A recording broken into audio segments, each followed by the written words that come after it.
La candidate qui a fait le meilleur score dans la deuxième circonscription est justement parmi nous. Nicole Sanquer, bonsoir.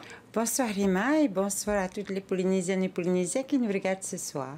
Et quel regard portez-vous sur les résultats du premier tour? Pensez-vous que l'alliance Amutatao a porté ses fruits? Alors, avant tout, je voudrais remercier tous ceux qui sont venus voter déjà et surtout ceux qui ont choisi de soutenir la liste Amitato. Alors, en effet, on peut voir qu'aujourd'hui, un candidat de Amitato a réussi, a été élu et que nous restons en liste, Pascal et moi. Et donc, on va dire des résultats satisfaisants, mais on se rend bien compte aussi que pour le deuxième tour, il ne faudra rien lâcher, hein. Justement, Nicole Sanquer, on revient plus en détail sur vos résultats. Vous êtes arrivé en tête et vous avez devancé Steve Chailloux avec un peu plus de 1800 voix. Steve Chailloux qui a affirmé hier, je cite, qu'on refait le match de 2022. Et craignez-vous que l'histoire se répète et que le Tavini revienne en force au second tour dans la deuxième circonscription? Alors, c'est vrai que par le passé, on a toujours vu le Tavini revenir en force, hein, sur le second tour.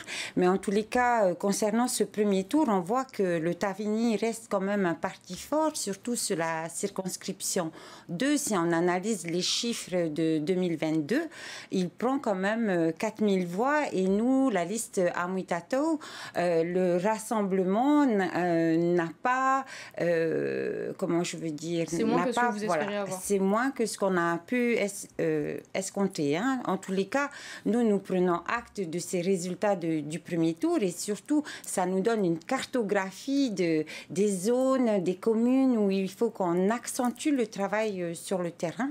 Et on reste quand même très vigilant. On sait que ce deuxième tour est un vrai combat, un vrai défi et les équipes restent très motivées. Tati Salmon a reconnu la préférence des Verts pour le Tavini plutôt que pour les autonomistes. Est-ce que le report de voix de Heyura les Verts vous inquiète? C'est un peu plus de 1000 voix. Non, nous avons bien entendu, hein, ces propositions des partis qui ne sont pas qualifiés, mais nous espérons que les électeurs choisiront par eux-mêmes les candidats qui restent en cours, c'est-à-dire moi-même et Steve Chailloux. Malgré la campagne express, les législatives ont plutôt bien mobilisé la population cette année. Mais comme d'habitude, comme en 2022, dans votre circonscription, dans la deuxième, le taux d'abstention est particulièrement élevé. Comment faire pour contrer cela? Allez-vous miser sur ça, sur aller chercher les abstentionnistes? Ça fait partie de la stratégie, mais on sait que sur la circonscription 2, c'est toujours assez compliqué de motiver et on voit très bien le taux de participation est toujours assez faible, hein, pour plusieurs raisons, soit une démotivation, soit un problème de transport.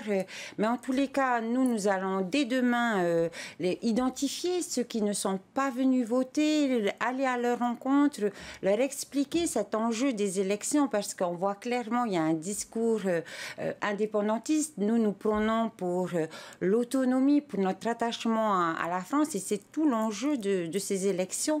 En tous les cas, pour ce second tour, on fera beaucoup de rencontres sur le terrain. On va multiplier les équipes. On a un apport de la Circo 1 aussi pour aller vers la population et expliquer réellement l'enjeu de cette élection.